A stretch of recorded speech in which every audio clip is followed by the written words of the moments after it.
Golden Visa, vous l'avez rêvé, l'Union européenne l'a fait. À ne pas confondre avec une pub pour une carte de crédit haut de gamme, rien à voir, encore que.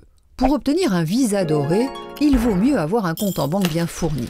Car figurez-vous que la citoyenneté européenne ou le droit de résider dans l'Union européenne s'achète comme un bien de luxe.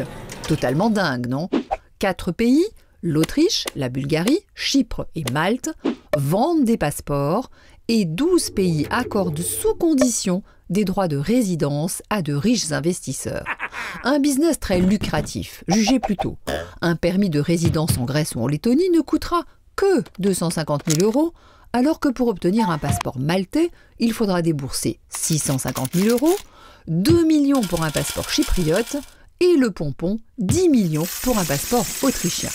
Un pognon de dingue? Enfin, ça dépend pour qui. Des queues de cerises, par exemple, pour ce milliardaire saoudien Mohamed Al-Adjil qui a acheté 27 passeports à Malte pour sa nombreuse famille. En termes de revenus, ça se chiffre en milliards, 25 milliards d'euros. Les gagnants sont l'Espagne, Chypre et le Portugal. Tiens, le Portugal, au cœur d'une affaire de corruption dans l'attribution de ces visas dorés, car les pays ne sont pas toujours très regardants sur l'origine des fonds.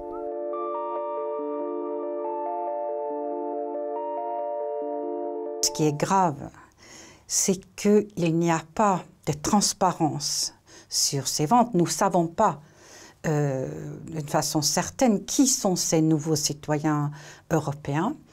Et chaque pays qui vend sa citoyenneté ouvre les portes de l'Europe à ce nouveau membre. Donc, les Russes, les Chinois, les Azerbaïdjanais qui achètent le passeport maltais s'achètent le droit de circuler librement en Europe. Vous pouvez aller partout en Europe, faire des affaires, personne ne vous contrôle.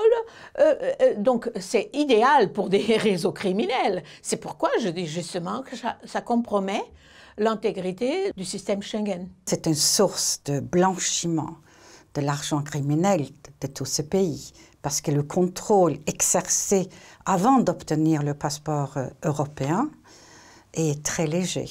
La liste est secrète au Portugal.